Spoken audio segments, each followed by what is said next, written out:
YouTube, it's Julia. I'm here to talk with you today about Natsume Ono's Not Simple. True to its name, be that referring to relationships of a story or the involved people themselves, Not Simple is a lot to take in.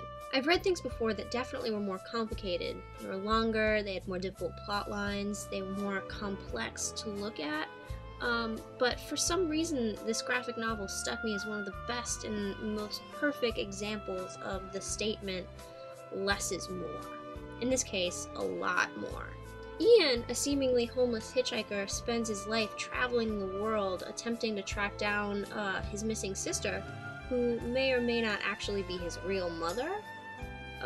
But he, along the way, befriends a novelist who happens to be gay. Who is amazed by his life story and begins to chronicle it. So basically, in the book, the story splits into two halves. The first part being told from Ian's perspective, the hitchhiker, and the other perspective through the lens of a novelist, through his novelist friend Jim. The story itself is really, really depressing and left me feeling disquieted and contemplative. Not because reading it was unpalatable, because it was really good. It was just a really, really sad story with a sad ending, which is made obvious to the readers within the first 10 pages. Sort of a lot like Grave of the Fireflies, where you see it and you are aware of the fact immediately, almost immediately off the bat, that the main character is gonna die. And so, having this goal at the end, you sort of have to watch this character break down over the course of the movie or comic book, knowing what's going to happen in the end. There's a lot of stuff involved, which is kind of difficult for some people. There's incest, there's child prostitution, there's alcoholism, there's divorce, there's abuse, there's homelessness, there's all of these things just beating down on the main character, Ian, who your heart goes out to as you watch him take this journey.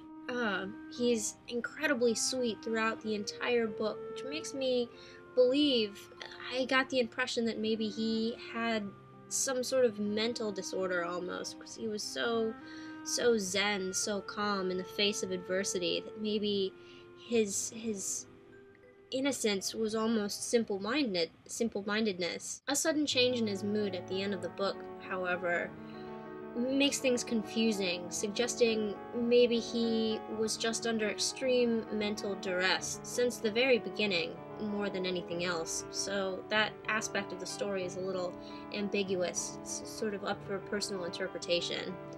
But regardless, your heart goes with him 100% of the way. All the way to the very, very bitter, well, maybe not bitter, but some people might interpret it as that, but for me, a bitter end. The line work, which is stark and simple, is barren enough to simply reveal facts. Anatomy is guesstimated, backgrounds are drawn as more of a suggestion than a fleshed out world. Faces are both traditional manga with their simple, overly huge eyes, and yet it isn't like that at all. You can see the parallels, and yet it's entirely unique. Strangely, Ono draws like crazy manga cafe, like antique bakery style, pretty boy manga all of the other time, and then she just spontaneously came out with this weird indie manga for maybe almost no reason at all. Maybe it's just a style she's experimenting with, but it's interesting to see the stuff that she does other than Not Simple, which is nothing at all the same. But I'm happy that she did, because I'm really drawn to her work because it feels very hungry. It's so hungry. The line work is so stark, it's asking the reader to fill in all of the missing spaces with their imagination.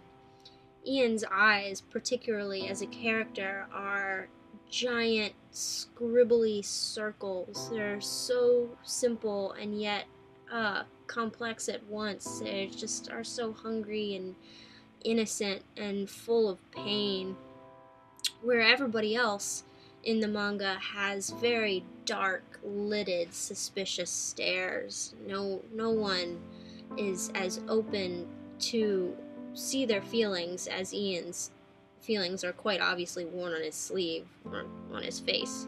The way Ono approaches family relationships, sex, the infinite number of cruel human daily interactions is really bold and straightforward. She doesn't really pull any punches, making me feel sometimes like I'm intruding on someone's really personal business, as opposed to the feeling of falling into another world that I like so much about reading comics.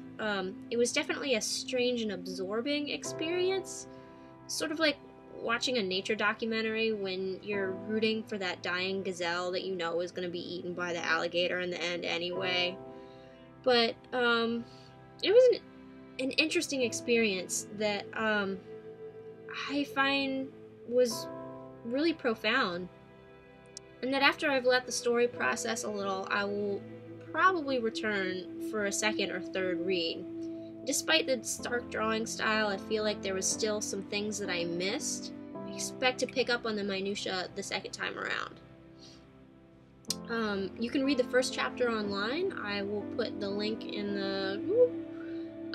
though it took me a little bit of time to warm into the story, I really suggest it for people who like indie manga and have a taste for sad stories.